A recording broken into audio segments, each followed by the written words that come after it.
Hello everyone, and a good day to all of you. I wanted to do an in-depth review today talking about the MR762 as I have here. I've got quite a few rounds on this and I've had this for several months now, so wanted to kind of talk about it. A few weeks ago now I did a review more on just generalized selecting a battle rifle or a DMR, so if you're more interested in just kind of how I arrived at deciding to get this myself, then I would recommend checking that out. This is going to be more of an in-depth review on what you get if you do decide to get an MR762. So this is more or less how you will get it from the factory, with a few exceptions. Of course, it won't come with this specific scope. It won't come with this pistol grip, but otherwise, for the most part, I have restored this to pretty much how you would get it from the factory. I've run this a bit with different furniture myself, but I'll talk about it as I go through it. I'm going to start as a contrarian. I'm going to start at the rear, at the buttstock, and just work forward through this rifle. So starting on the stock here, this comes with one of the E1. It's a crane style type of stock, as you can see, has a quite wide profile, which is pretty comfortable. One issue with this specific stock is these very oversized sling loops that you have here at the rear. I have noticed that very often this will poke into the rear, kind of the back part of my jaw, and it's not comfortable, especially under recoil. If you pull it really far back and you kind of lean more forward, you will avoid that, but not the best in my opinion, not my favorite. You have not the biggest selection of stock options, but you do have some. The reason for this is that the HK uses its own proprietary buffer tube size, which I believe, from what I've heard and read, that this is the same spec as the original AR-10s, but obviously that's way different from most of what's available on the market for these sorts of rifles, where generally they still follow AR-15 buffer tube specs. This does not. So your first option for a stock, of course, is the one that comes with it, this E1 crane style stock. The second, which is the one I really prefer, and actually I quite like this stock as just in general, the slimline stock. Much thinner profile, super lightweight. It does have drainage holes built into it for the OTB features, which this buffer tube does have. And just great stock overall. Your third option, which is a stock I do not have on hand to show, is the G28 stock, which is very similar to this slimline stock, except that it has a cheek riser. If you want to use that G28 stock, it's a lot more expensive, first of all, but second off, you will need to switch out your entire buffer tube because, or I should say you don't necessarily need to, but to get all of the features out of that stock that it has, you would need to change it, because that one has the cheek riser, as I mentioned, but it actually reciprocates with the charging handle. As you pull it back, it's spring loaded. That way it doesn't get in the way and you can't not charge the rifle when it's really far in. And the buffer tube that comes with that G28 stock, usually it's sold as a kit. Those buffer tubes have a railed section right here on this little hump on the bottom, which that's what allows the cheek riser to move. But for a bit more on this E1 stock that does come with the rifle from the factory, you do have two options for the butt pad. You can find there's options that kind of go outwards, and ones, usually I've seen the one that comes with it is the one that goes inwards, concave and convex butt pad options. You can switch this out pretty easily. So the way that you change the butt pad, and also there is a tool in this stock that you will need to use if you get an MR762. So the way that you remove it is, if you look closely here, the very rear of the stock on the top, you have this little notch here from the rubber butt pad itself, kind of goes into the main stock body itself. But how you do this is you kind of pull the tab outwards and also kind of pushing upwards as well at the same time, and then you turn it to the side, just like so. And then you can see this whole thing just comes off just like that. And if you look in here, you do have two storage compartments, as you do with a lot of these styles of stock. So you can put batteries, for example, in there. And then right here in the center is a little slot for your takedown tool. It is pretty tightly in here. There we go, got a bit stuck. So this takedown tool right here is what you'll need for the pins, because these are locking pins. And now you don't need this specific tool, but you will need some sort of tool, which I'll talk about when I get to the pins, in order to take down the rifle for cleaning or for disassembly. And then to put the butt pad back on, you just have these two little notches right here. This is where the butt pad pivots, you can see. So you just line that up just like that, and then you can just turn this and it'll just kind of fall back into place right there on that tab. So moving next to the end plate, just as a note, I do have a end plate with sling loops on it currently. But from the factory, this just does come with just your standard end plate that just is totally flush, and there's no sling attachment points on it normally. It's not hard to find these, at least currently. So if you are interested in replacing it, you can do that. Pretty straightforward. It is a little tough if you do want to, however. Do note that it comes staked from the factory, and HK does a pretty intense amount of torque, as well as I think they put some like rock set in it. It's one of the most overzealous stakings I've seen. I haven't re-staked it yet, and I don't have the HK uses their own special tool for staking. It's almost more of a square sort of staking than your usual, just kind of a center punch that you see. So it's quite good. You'll never have that come out on its own. I'll go ahead and go down now and talk about the pistol grip. Then I'll just work my way upwards again. So this pistol grip here, this is one of those this is the part that does not come from the factory like this. This is one of their battle grips, which I do quite like. From the factory, this does come with the K2 Magpul pistol grip, which I personally don't like. It really goes in right about here, and I usually choke pretty high up on my grip, so I found that just leaves kind of an air gap, and it is not comfortable for me. Pistol grips are a very personal choice. A lot of personal preference there, but although a lot of the parts, as I'll talk about on this rifle, are proprietary, the pistol grip is just your normal AR pistol grip, so you can really just choose whatever you want and be all good there. Then up to the safety, I do have RAL polymer levers on here right now. From the factory, this comes with some of the metal levers, which work totally fine. I was just making this kind of an FDE build, hence why I changed it, but no issues there. It's ambi from the factory, which is always nice. 90-degree throw. And it is a nice, and it's a very sure throw. It's not spongy whatsoever. It's also not excessively difficult to put it on and off safe either. Next, to talk about these pins. I did mention earlier that these were locking pins. So the way that these work, and the rear takedown pin is actually AR-15 compatible, so you can swap it out, and I would recommend to do so, because these are really well machined, and the locking pins from HK do help to tighten it up, but their lower and upper is already such a tight fit anyway. I don't really think you need the locking pin, and it just makes it way easier, because then you don't need a tool to take it down all the time for field stripping. You can also replace the front pivot pin, but that one is a proprietary length. It's slightly longer than your normal AR-15 pins, so they do make one. They're really hard to find, unfortunately, and quite expensive when you do find them, but it is an option. So there's an additional detent, like a little button right here you'll need to push in the center. Now, like I was saying earlier, you don't necessarily need to use their tool. Anything that'll fit will work just fine. I have found maybe it'll work with the 5.56, the MR5.56, because they do the same locking pins on there. But at least on here, you cannot, for example, use the bullets of the 308. They're just way too wide, unless maybe you have like a really pointy bullet. But I haven't had luck with that myself. M80s, for example, will not fit in there. You gotta just use either a hex key, is what I found works best, or just their actual takedown tool. Next, on the charging handle, this comes with an extended charging handle.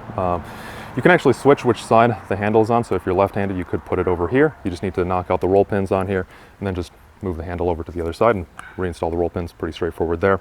I do like this charging handle. It works well.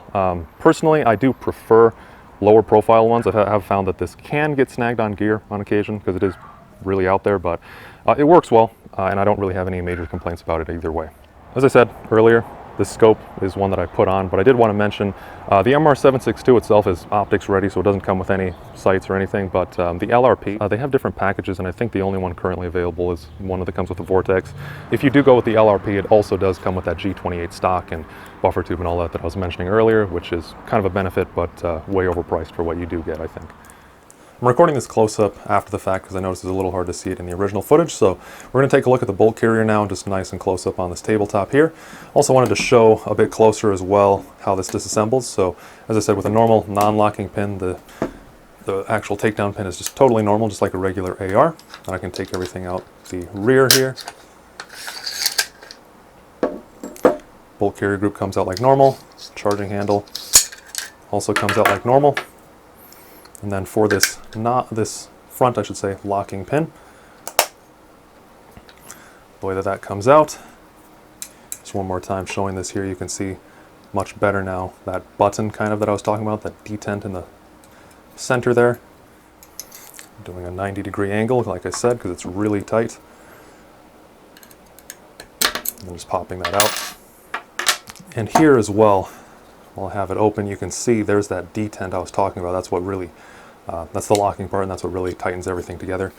And that's also why you need to push this in again when you close it. So now then, here is the bolt carrier group. You can see this is a very, very large bolt carrier group, quite heavy, a ton of mass here.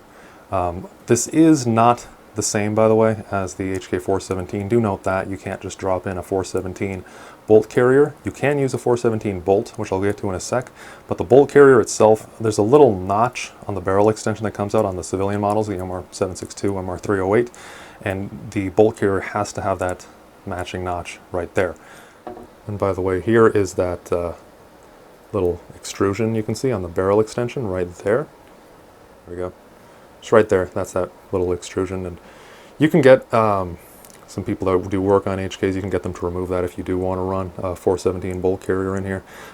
But just, you know, there is a lot of minor differences between the MR762 and the 417. They just do that because they're really overzealous about, you know, preventing you from having a select fire, which would be kind of insane on a 762 anyway, but yeah, do keep that in mind. You'll need to make some pretty significant modifications to the rifle to get a 417 bolt carrier to work. And I believe that the MR762 bolt carrier is also slightly different mass than the 417 one as well. It's still super heavy, very large piece of metal here, but nonetheless, those are not interchangeable. So let's go ahead and talk about taking this apart now. You have a captive cotter pin right here, you can see. I'm just going to use the takedown tool again, just pop that out right there. And you can see it's just captive right there, which is really nice. The firing pin itself is spring loaded. You can see it just kind of came out there, but it is held in place by the firing pin safety. So to take this apart, you got to push that up, and then this will just come right out. So there is the firing pin as well as the spring. Your cam pin is proprietary. It's a much longer length than your standard AR-15 one, but it comes out the same way, as does your bolt. It also comes out the exact same way. Now, what I was saying earlier, 417 bolts are compatible with an MR762, which isn't the most obvious thing, because actually the 417 is a fluted chamber. This does not. It's just a regular chamber. One difference with the 417 bolts I have here is they do have a little bit of a, you can see on the bolt face is a little bit of like a rim there. I'm not sure why they have that. The actual MR762 bolts do not. Both have dual ejectors, which is quite nice. I heard that they did that mostly for the really short barreled, like the assaulter variants, which I believe are a 13-inch barrel. This is a 16.5, which is already pretty short for a 308, but not bad. I don't mind a 16.5. 16 is probably the shortest personally that I would go, but you can see there, very nicely made bolt. Now, when I was considering making this video, I was trying to do some research and figure out what exactly the material is that's used on these bolts and bolt carriers. And I actually did contact HK about it to try to figure it out. Tried contacting them several times and waited a few weeks, but unfortunately I never heard back from them. I assume that this is, it looks like it's some sort of almost like a phosphate type of finish on the bolt carrier itself. And I've heard some people mention that, actually I think it's literally just one guy. I heard that this is supposed to be chrome plated, and it looks like it is, but I'm not totally sure if that is actually the case or not. Nonetheless, the finish has been extremely durable. I do have a tiny bit of wear right here, but aside from that, this has a lot of rounds on it, and it's in really, really good condition. Some other features about this that are pretty cool. You do have this cutout right here. This is actually a drainage hole for, again, some of the OTB features. So if water were to get in it, it could just go out there. Firing pin safety, as I mentioned before. Of course, because there's so many proprietary parts on the MR762 and 417, this is somewhat of a concern, like when you're doing a 416 or MR556 build, to make sure you get a hammer that will work with this, because you need to have a mil-spec hammer that's tall enough to disengage this firing pin safety, but of course, you're all good on here. I actually quite like the stock trigger. I've never had any issues with it. It's not, it has kind of a longer pull. I'm not like a huge trigger snob or anything. by any means, but it's good. You can replace this with a Geissele, but one nice thing I do like about this, the HK one, is you do have the ability to have the hammer in any position and put it back on safe. So you can see there, and it still works. So just kind of how that all interacts. So your bolt goes in just like normal. Cam pin.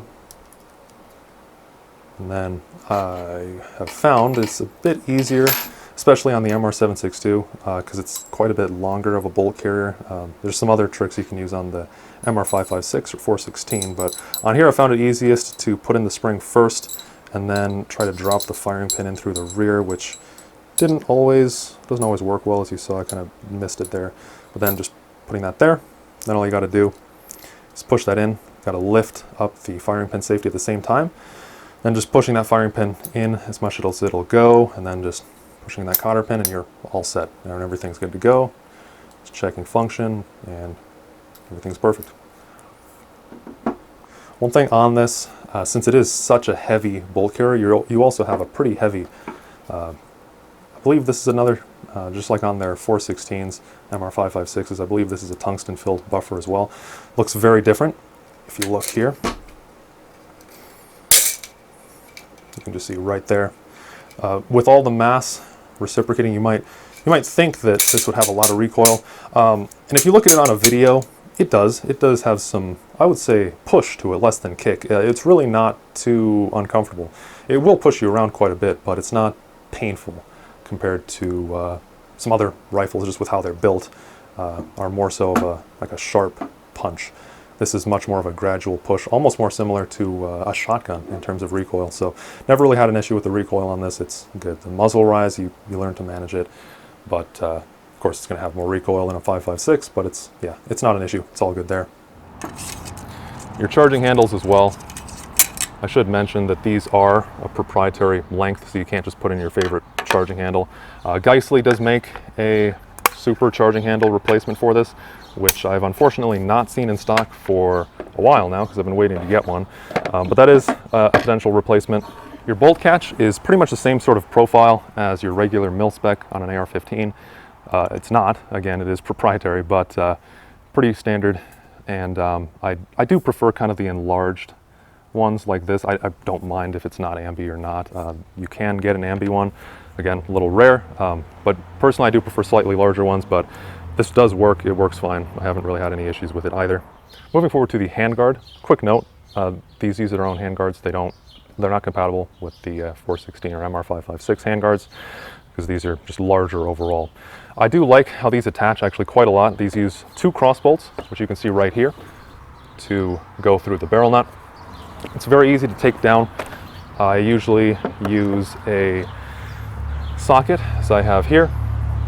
Then you can just take these off, nice and simple.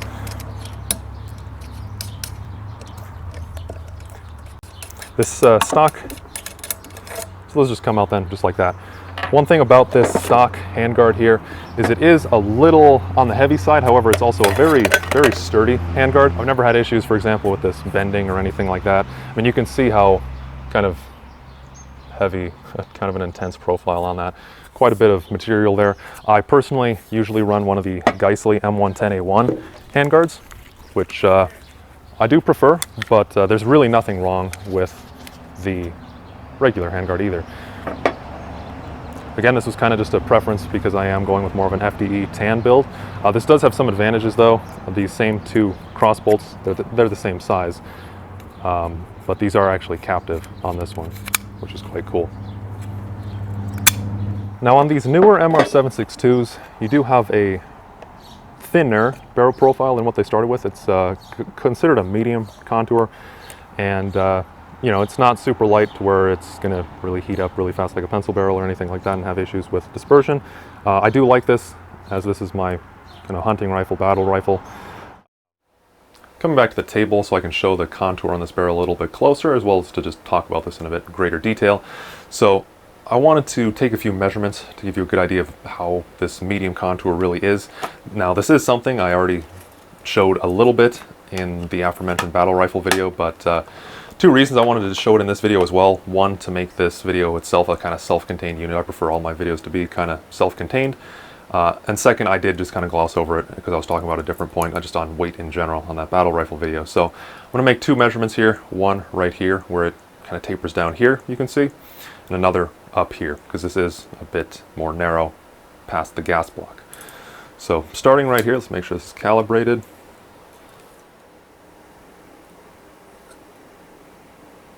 So we've got a 0.76 here. Give or take just a very little amount because it's pretty hard to get a perfect measure on this, but just approximately that's what you got there. Moving now to the section in front of the gas block. Again, make sure this is zeroed out.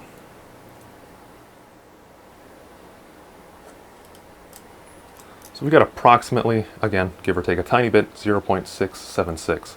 So you can see it's not a pencil barrel by any means, but it is certainly narrower than what they started with. As I kind of said, this whole part where it tapers up to the gas block on the older barrel profile, that was just completely straight on both sides. So you can see it was a way, way heavier profile barrel back then. For a few other things that this HK barrel does interestingly, first of all, starting from the rear, the chamber itself is done to CIP as well as SAMI spec. One thing I have noticed on this, my father does a lot of hand loading, and when I first got this rifle, he was kind of helping me hand load some stuff for it, and he did notice that the chamber on here compared to, for example, an RPR is actually very, very tight. Not out of spec tight, but just very nicely machined and quite a tight chamber, which is great for precision. Now, while I'm talking about the chamber and how it's kind of a nice tight fit, one other thing I wanted to mention is this feeds from, tangentially related, which I almost forgot to mention earlier, this does feed from a proprietary magazine, as I have here. The 417 mags, the MR762 magazines are not compatible with the SR25, very common pattern of magazines. So you will need to source these quite a bit larger magazines. Next, we're going to just go ahead and move actually all the way up to here.